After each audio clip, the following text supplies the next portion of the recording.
Hey guys, welcome to Game Back. Today we're going to have a video for our Tactical Weapons Series Part 15, and today we're going to go through tactical weapons to use here in Warzone at Season 5, the start of Season 5, before they do the first major weapon balancing change coming up here in the next week or two. So let's go ahead and back out. We'll jump into our weapons here for our tactical builds. And if we go, we'll start off here with the first one is going to be the PKM. So PKM, probably one of the best machine guns we've had in the game, in my opinion, from Modern Warfare. It really outclasses the Bruin and really anything else. The only competitive machine gun, I think, with any of the Cold War machine guns like the Gemelli or the Stoner 63. So go ahead and build this thing. What you're going to want to do is go ahead and do the monolithic suppressor. Barrel will go ahead and do the extended barrel on this. And then the monolithic first off is going to give us a sound suppression damage at range. So you're going to want this over anything, obviously. Cons are ADS speed and aim walking steadiness. Now, this one's tricky because with the barrel, the extended barrel versus the heavy barrel is a really, really good option. Typically, for my Ghost class, I'll utilize this particular build with an extended barrel. That'll just give you all the benefits of the heavy barrel plus the recoil control so you can engage it further out. So that'll give you the damage at range, bullet velocity, the recoil control. The cons are the ADS speed and the movement speed. However, if you're going to be using this for, you want better mobility, maybe medium range engagements, you can definitely get away with the heavy barrel because your mobility is actually far, far better than that with the extended. Even though it doesn't look like much here in the graph that's shown, the bar graph there, but it definitely is. Your ADS speed mobility definitely a lot better with the heavy barrel. But for your Ghost loadout or something, the extended barrel is going to be what you want. Next up, we'll go to the optic. We can go with a Russian optic here, the VLK 3.0 for the Russian weapon. So that'll give you that 3x zoom. This one, obviously, everyone knows by now is going to increase your ADS speed, so you'll aim down sight faster, as well as helps your recoil more than almost more than any other optic in the game. But the only weapon, or the optic, that increases your ADS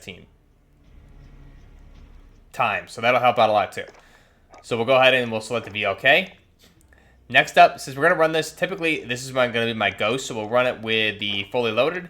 And then for the underbarrel, you're going to want the snatch grip. So unfortunately, this is the only weapon we have the snatch grip for. I wish it were available on more weapons, but this will give us the recoil control, aim down sight speed, and the cons being the movement speed. I believe this is going to be an RK2 grip, I want to say. And again, it's canted mounted there. So that'll give us the best. It's the only underbarrel attachment with the aim down sight speed, which is going to be a pro. So we'll go ahead and select that. And there's our final design. We're going to go ahead and put on a woodland camo. We're going to do the desert hybrid because it closely represents kind of what the Spetsnaz units use on the PK machine gun. So here's the final design for the PKP machine gun. Again, firing that 7.62 by 54R round, just a huge heavy round. And the rate of fire in this just makes this thing a beamer at long range. And this particular build is going to have very, very low recoil. And now you can obviously swap out the fully loaded for a laser, and that'll even give you better ADS speed, recoil control. All of that's going to help out even more. So that's personal preference. You can go ahead and do that as well. So that's our PKP or PKM machine gun. Go ahead and back out. Next up, we're going to go and cover the ASVAL. So this thing just got nerfed. I believe the minimum damage range got reduced from 30 down to 27. However, it brings it more in line really with how it would perform in real life. It's not a ranged weapon, but with these attachments, we can kind of stretch it out as far as we can. So to make up for that damage decrease that they did, we'll go ahead and put on the 200mm OSA barrel. That'll give us the damage range and the bullet velocity increase. Cons are going to be aim down sight speed. So we'll select that. Next up, we're going to go ahead and throw on the tack laser for this. Aim down sight speed, aiming stability, and aim walking steadiness, with the con being the laser visible to enemies. And then I'm going to go ahead and for the optic, we're going to go ahead and do, typically I'll run something like a EOTech or a holographic here, or we could even run the Viper. So in this case, we'll run the Viper. Then we're going to want that 30-round magazine of the 9x39mm, so that'll increase our magazine from 20 to 30. Cons are the ADS speed and the movement speed, which we really kind of made up for that with the tack laser. And then for the underbarrel attachment, we'll go ahead and do the Ranger foregrip. So that'll help out with the recoil control and the aim and stability. The cons here are going to be the aim walking movement speed and the aim down sight speed. And then for the reticle here, I personally prefer the Sunspot. It just helps me get my shots on target a little bit better. So that's our ADS, or our ASVAL. And again, even though it was recently nerfed, it still performs really, really well. And it's definitely a good option for close quarters support. Typically, if you're running it with a sniper or something to stretch out at range. So that's our ASVAL firing 9x39mm. We'll go ahead and back out. And first off, I just want to touch on it. It's really weird that they nerfed this because nobody really uses this. It's strange. Myself, some other members of the community use this. You really never see anybody use this because it's already limited with only a 30-round magazine. So it's strange if they really touch this. However, I can see if the big balance patch coming up is going to be also nerfing a lot of other weapons, this makes sense. So we'll go ahead and select that. Obviously, the Odin here, we've covered this in the past, so I won't go over this one. You can see the attachments here. This is a good build. I just recently did a video on this for a Rebirth loadout, but this is kind of the classic meta-type Odin build. Again, I'm running a Merc foregrip on there instead of a Ranger just for maximum recoil control. I feel it helps out a little bit more than the Ranger foregrip at range because it's a heavy 12.7x55mm round.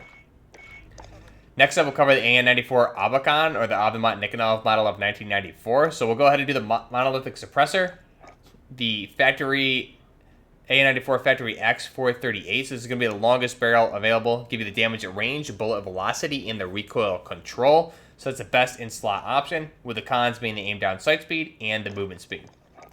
Next up for the optic, you can definitely go with the VLK for this because it is a Russian weapon.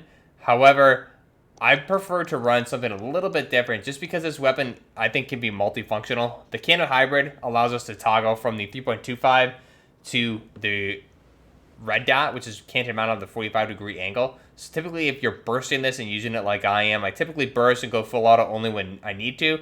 This thing is going to help out, and it's also going to maximize your recoil control for this weapon, which you really want to be able to do, especially if you're going to be burst firing it like I do. So we'll go ahead and select that. Next up, go ahead and run that quad stack 60-round casket mag.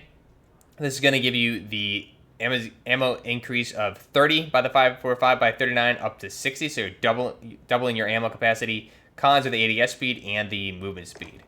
And then Ranger foregrip, you can go with either the Ranger or I find the Merc. Either of those, if you run it, again, run it like I do, where you're supposed to really burst this weapon with the hyperburst, this is going to help you control that burst better. If you're running something like the Commando foregrip, if you're trying to burst at long ranges, it just really isn't going to work. You want to be able to use that hyperburst and be able to use it effectively at longer ranges, especially if people are getting close to you. You can go full auto if you need to after a few bursts. So the Ranger foregrip or the Merc seems to be the best options there.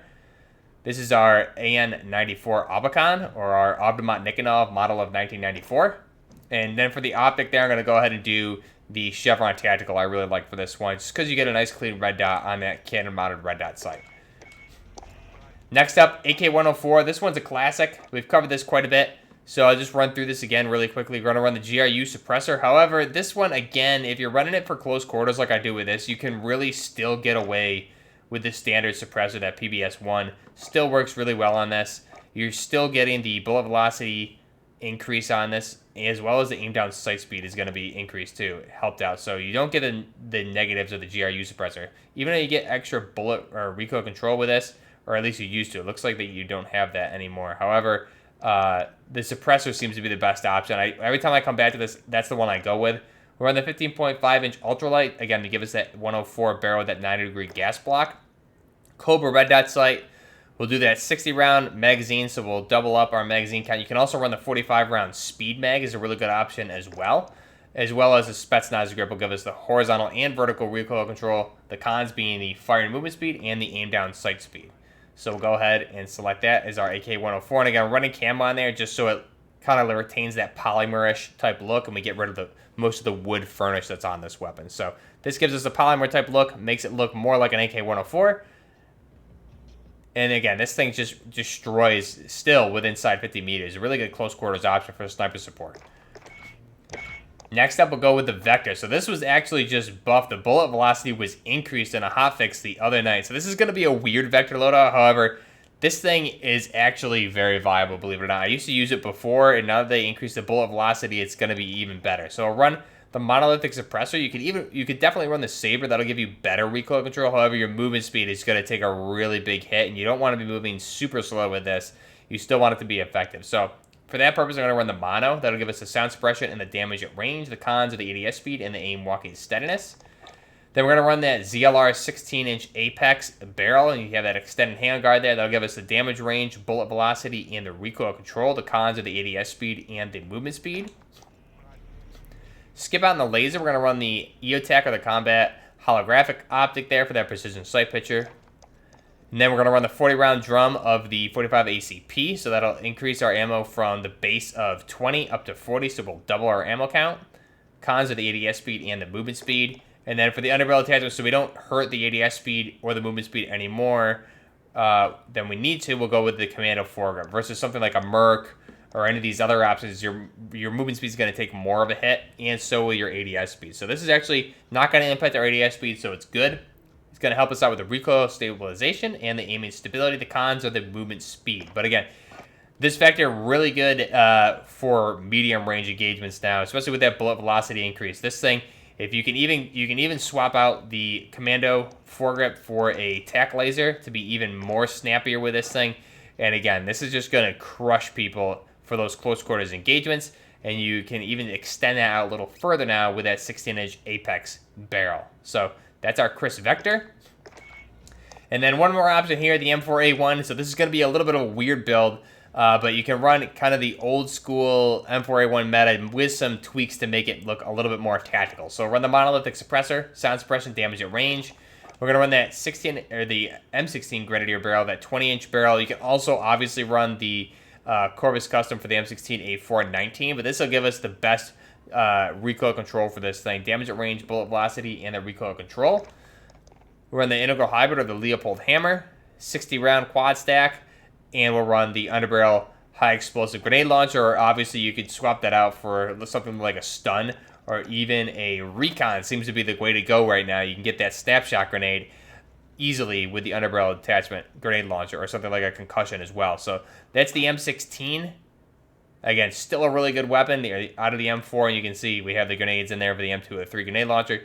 This thing's still really, really good, and especially with the Cold War meta weapons taking over. This is something I think a lot of people I've actually seen this more often, not this exact build, but the M4 with the Grenadier barrel. I've seen this a lot in Warzone, more than I ever have recently, just because I think people are trying to find that M4 build that actually works. So that's our M4A1.